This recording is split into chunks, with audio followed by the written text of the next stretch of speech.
Okay, so it's now officially day 3 of the 30-day scripting challenge. Now, technically, it's not day 3, it's more like day 5, but I've had a lot of school stuff going on because my school has recently started, and with school is a lot of academic stuff, which is kind of been blocking up a lot of my time. But this is technically going to be day 5, but we're going to call it day 3 of the scripting challenge, but I guess you could call it part 3. So in part 1 we did the leader stats, and then in part 2 we made the katana melee system. Now for part 3 we're going to make a door system. Now if you did watch the last video, which was the katana M1 system, you might think, wait a second, a door system? That's easier than a melee system. That should be before the melee system though. And I get that. Some people still might see that the melee system is a bit complicated with the registering hit logic, but once again, it's super easy to understand if you go through it a couple of times. Now, for today, what we're going to be doing is we're going to be making a door system. So what that means is it's gonna have proximity prompts that'll allow us to open and close the door, and it'll have 2 states, which will be locked and unlocked. And also, to unlock a door you'll need keys, so you'll have to have a specific key in your hand in order to open the door. So to start off first, let's open up our door. I mean, not open up, let's create a door. So I will go do that real quickly here. Okay, and here we have our door. It's pretty simple. It has a frame, and then it has a hinge part, which is where the door will rotate off of, and then the door itself, which has a doorknob, just so you know which way the door will rotate. Alright, now for making a door script like this, we're going to want to put in a proximity prompt, and we're going to put this on the door, and it's just going to work like this, and now we have the proximity prompt. Okay, so to have this door system, there's a couple things we're going to want to do. First, we're going to want to create the door opening system. Also, I gotta make sure all of this is anchored because it's gonna fly around the roof. So we're gonna want to have the door rotate first, and to rotate we're going to tween the door to go rotate from here to here. So what's gonna happen is it's gonna have to pivot around this point right here. So there's one method that we can do where we're just going to create a part right here, like in this little area where the door collides with the hinge, and just rotate that part itself 90 degrees while also welding the door to it, so that way the door will open smoothly. And that's probably what I'm going to do right now. So I'll duplicate the hinge. I'll bring this into the frame here. And then this hinge part, it's just going to be fully transparent. And what we're going to do is we're going to, wait, wrong hinge. This hinge is going to be fully transparent. And we're going to weld this hinge to the door, or we're going to weld the door to the hinge. Actually, wait, no. Are both of these? Hold on. We're going to weld the door to the hinge.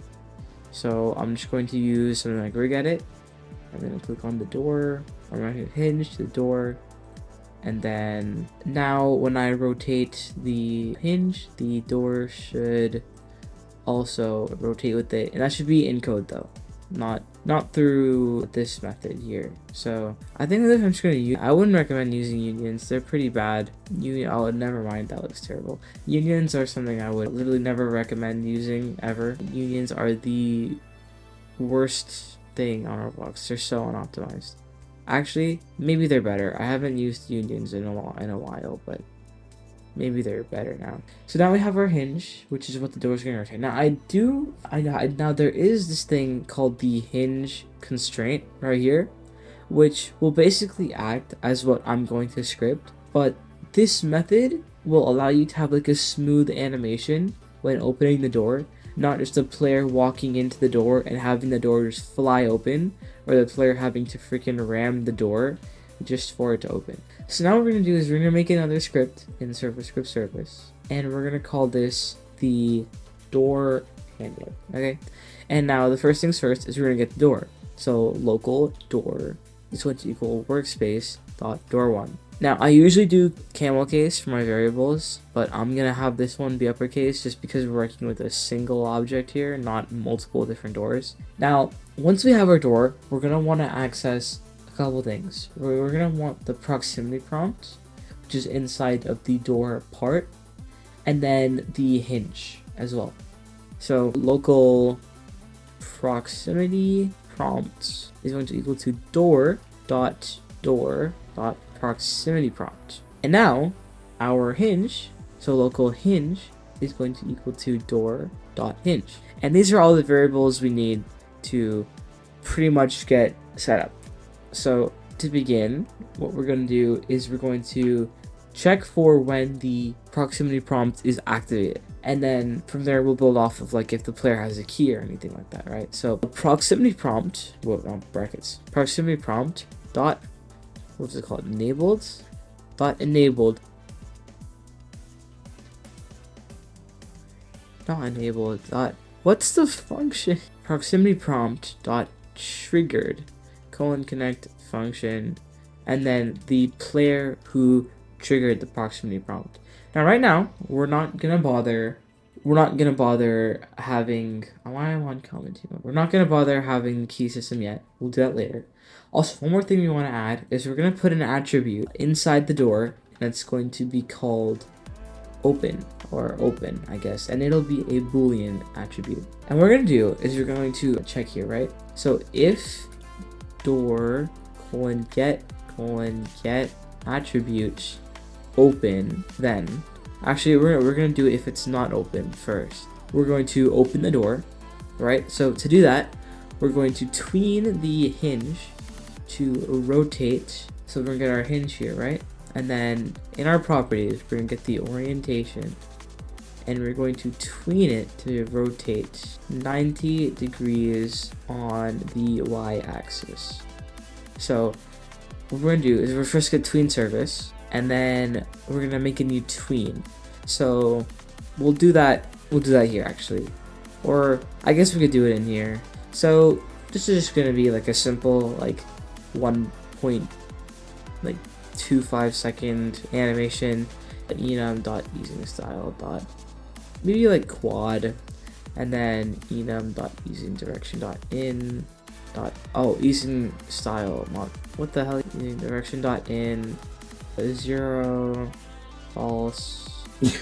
And then now we're going to say, and then local and open tween, and go to tween service create, and then we're gonna want the hinge, our tween info, and then our property table. So actually we're gonna move this tween and we're gonna put it right here because we're gonna reuse it for the rest of the door. And what we're gonna do is we're gonna have the orientation is going to equal to 90. Well, actually it should be a vector 3, not like that. And then we're just going to say open tween play, and then we're going to disable the proximity prompt so they can't close the door while it's open. Proximity prompt dot enabled will equal to false, and then open tween dot what's the friggin' dot completed connect function. Or actually we can just once this, we don't need to colon. And then we're just going to set the proximity prompt dot enabled will equal to true. So pretty simple. It's going to rotate the door 90 degrees, hopefully. I don't know for sure if it'll work or not. Actually we can just do it like the C-frame method instead of orientation. So we'll do C-frame is going to equal to C-frame.new, and then we're just gonna use the hinge position, and then times C-frame.angles, and then 0, and then math dot not math.random, math.rad 90 and then 0. So what's gonna happen is when we're doing a C-frame, we can rotate the C-frame by multiplying it by this function called C-frame times angles, in which each 3 of these values is a rotation on the axis. And all of these take radians, so you have to do math.rad and then however many degrees you want it, and it'll convert it to radians because that's what C-frame.angles accepts. Now this should work here if I'm correct. Okay, so I changed it here so it doesn't use hinge.position but hinge.cframe, and then now it should rotate over here. So let's go and press it, and it is not rotating. So let's have the hinge be visible here. So I'm gonna scale it just outward a little bit so the hinge will be visible, and then we will set the color, actually set the transparency to 0 and have the color be like this, neon color. So now we will be able to determine if the hinge part is moving. Okay, so that's rotating, but the door isn't. So what we're gonna do is we're gonna unanchor the door, and the door actually isn't anchored. So we'll unanchor that doorknob too. So let's see if this will fix it. Okay, so that's not exactly working here. So what I'm gonna do is probably just like not weld, but like, oh, the freaking weld was gone. I think that's the issue. Hinge, door, create welds. There we go. I think that's why they weren't working. So now this should work. And there we go. That's why. It's because they weren't welded. So now the door should work, right? And now if I press it again, it's just gonna rotate around. That's because we haven't coded the rest of the logic. There we go. That is the first part of the door that works. So just click the transparency and put you back to it. Okay. Now the next thing we're gonna want to do is we're going to want to set door.open to true until the door has been closed again. So while this is happening, right, we're going to set the door to be true after this, right? So say door set attribute open, and then we're going to set that to true. And now we're going to add the else here. So that means else if door get attribute open, then. So also, I forgot to mention this. When you're working with Boolean values, you don't always need to type in if Boolean is equal to true, then, or if Boolean is equal to false, then. You could just say if Boolean, then, if you want the Boolean to be true, or if not Boolean, then, for it to be false. That's something I forgot to mention. So the door get attribute open, right? If it is open, in this case, if this is equal to true, then we're gonna want to close it. So we're gonna copy this exact same line here, and then we're just gonna bring you down here, but we'll call you close tween instead, and we're just gonna have this rotate backwards, and then copy this exact same line right here, and we're going to bring this down. We're going to say close tween but completed, and yep. And now we're going to get this line right here. We're going to say door set attribute open to false. So now this should allow the door to open and close. So I open it, it'll open up, and then it will close. Just like that. Open, close. Open, close.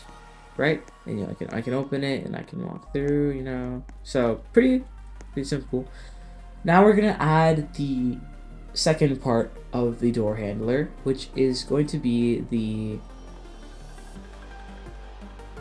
it's gonna be the states, like locked and unlocked, as well as the key, right, in order to unlock the door. So first we're going to go to the door, and we're going to add an attribute called locked, and it'll also be a boolean, right? And by default, locked is going to be true. So at the very top of this, we're going to say if not door colon get, actually hold on, if door colon get attribute locked, then we're going to return end, or actually we're going to return, and then we're going to say else if not door colon get attribute locked, then we're going to have this run normally. So what we could do is we could put this all into one function, because we're gonna have this run anyways. So now, because the door, right now the door is locked.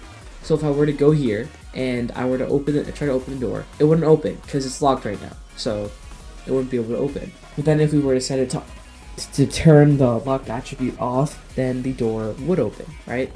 So what we're gonna want to do is make a key, so that if the player has a key, then we're going to allow the door to open, right? So if the door is locked, then we're going to completely end it. But if it's locked and the player has a key, then we're going to... So actually, what I'm going to do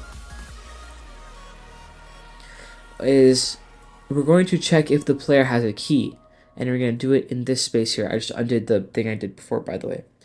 So we're going to add, once again, another attribute. Or actually, no we don't. We can add two things. We can either have the key be like a value that the player has, or it could be a physical object. Those are two different methods, but the way you'll do them is still the same. So in this case, we're going to have the key being a physical object. So we're just going to go to the toolbox here. I'll just like find a random key. So just a key model, and we'll use this one right here, I guess. Right? It works just fine. And we're just gonna call it key. And we're gonna have this inside of replicated storage. Or, yeah, replicated storage works. Or, wait, sorry. It needs to be a tool, first of all. So I'll go set that up real quickly. Alright, there we go. The key is all set up now.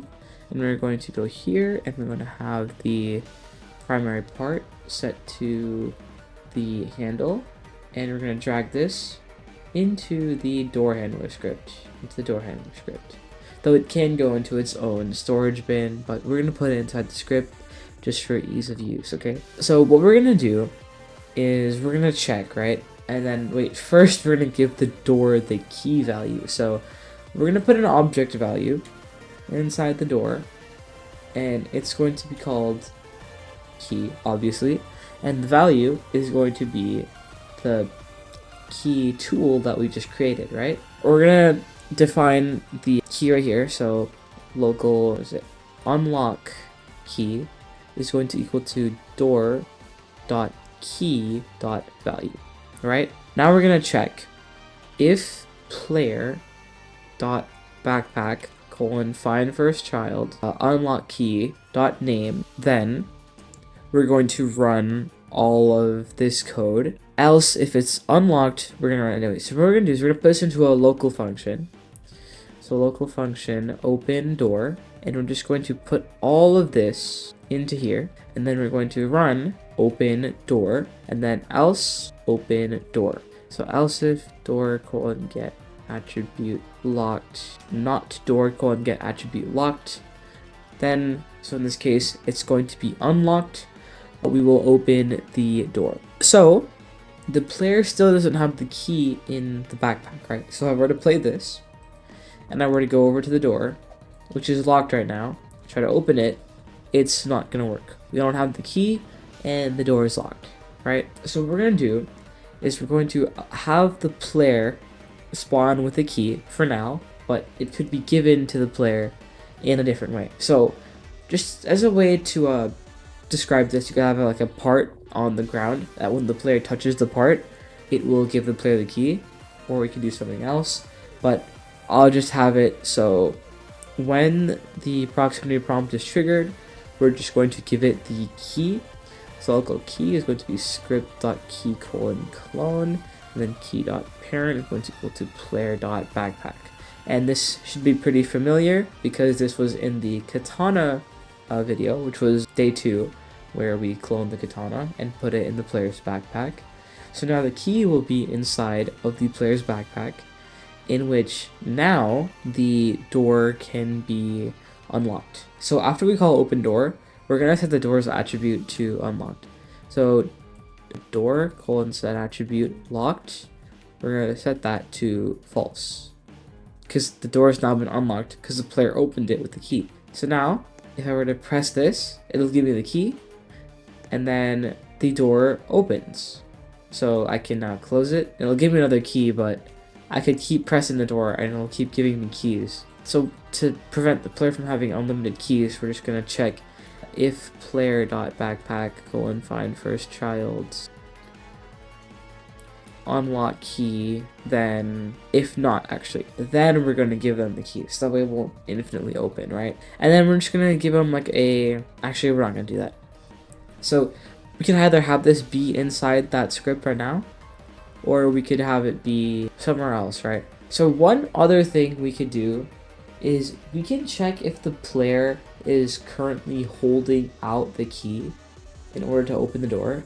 Because if the player is not holding the key, how can they open the door, right? So to check if the player is holding the key, we're going to use find first child of class on the player's character. Because when a player equips a tool, what happens is the tool gets cloned to their inventory, their character, right?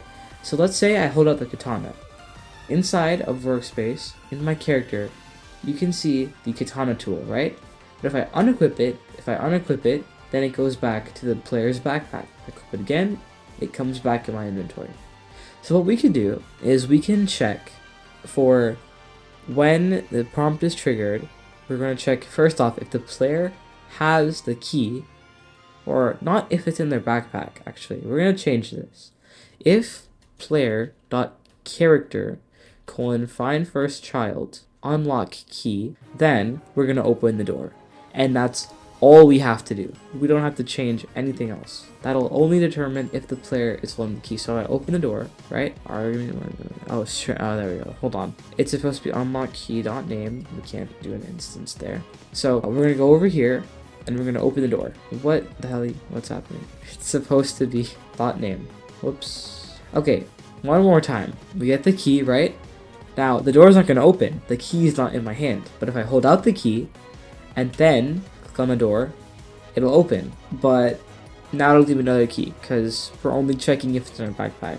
So if not player or not player.character find first child unlock key.name, so that way it'll check if it's either in here or here, and if it's not in either of them, then it'll give them the key. Okay, and that's pretty simple, right? This is the bare bones of our door system. I can click on it as many times as I want to, and it's gonna it's supposed to be, wait, okay, sorry, it should be and not or not, sorry, and then it should work. Because we don't want the key to be in either of the inventories. So now I can click, and the door won't open, right? No matter how many times I click on the door, let me in, it's not gonna open. But then if I hold out the key and then I click on it, the door will open. And now if I were to go to the door, as we can see here, it is open and it is locked. So if I click on it again, the door is now closed and it's unlocked, right? So we don't need the key anymore to open it because the door is unlocked. But what if we want to lock the door? How would we lock the door? It's quite simple. We're just going to check if the player clicks on the door again while they're holding out the key and it's already open. So if the door is open, right, we're gonna open the door, but we're also gonna check one thing. We're gonna check if the player has the key, right? So we're gonna copy this line, right? If they're holding out the key, we're not gonna open the door, but we're gonna set locked to true. And as simple as that, the door will now be locked when the player closes it while holding a key out, right? So here's the door. It's currently locked and closed. So now if I click it again, nothing's gonna happen. I hold up the key, I open the door, it's now unlocked, but it's open. So while holding out the key, I'll close it, and now it's locked and not open. So if I put the key down and I click E, it's not gonna unlock it. And this is pretty much how the door system is going to work. So if I close it again, it's open, but it'll stay unlocked.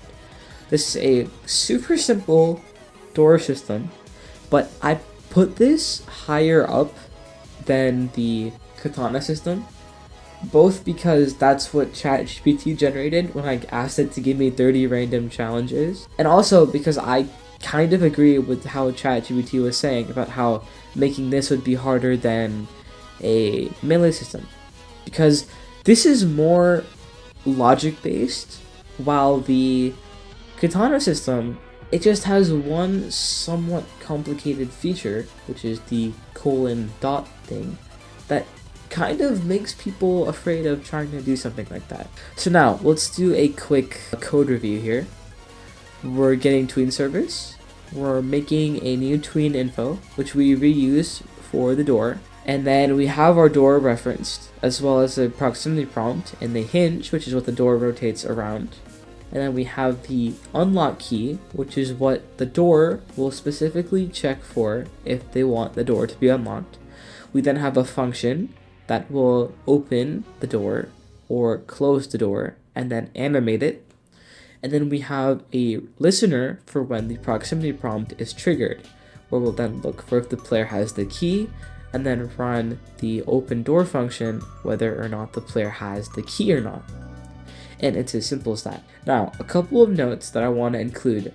This, once again, is definitely not the most optimized. There's plenty of room to have this code optimized and improved. Like, you can minimize the repetitiveness here, like the enabling the proximity prompts and the tweens. This can be compressed probably, and maybe even this entire block here, it could be shortened down. As well as that, you can also add other features like multiple keys, or maybe having the key like break after a certain number of uses, or have the door like jam or anything like that. This is just two states that a door can have, which is open and closed, and then locked and unlocked, which is pretty standard, as well as a system with a key. So I hope you guys can take what I've made here and you can improve on it and use it in things that you feel like you could benefit from by having a door system. Like, for example, you could make a horror game where you need a key to unlock a door, or maybe a escape game, like a party escape game, like Flee the Facility, where you could like open doors with keys or something like that, right? Anything that you could use a door and a key with and have the door swing open and swing closed. And that's it for day 3. I hope this video was somewhat helpful to anyone who watched it. And yeah, have a great rest of your day. Even though for me, it's 10:30 as I'm recording this, and I have to wake up early tomorrow. So I'm doing this for you. All right, that's all from me. Have a great rest of your day.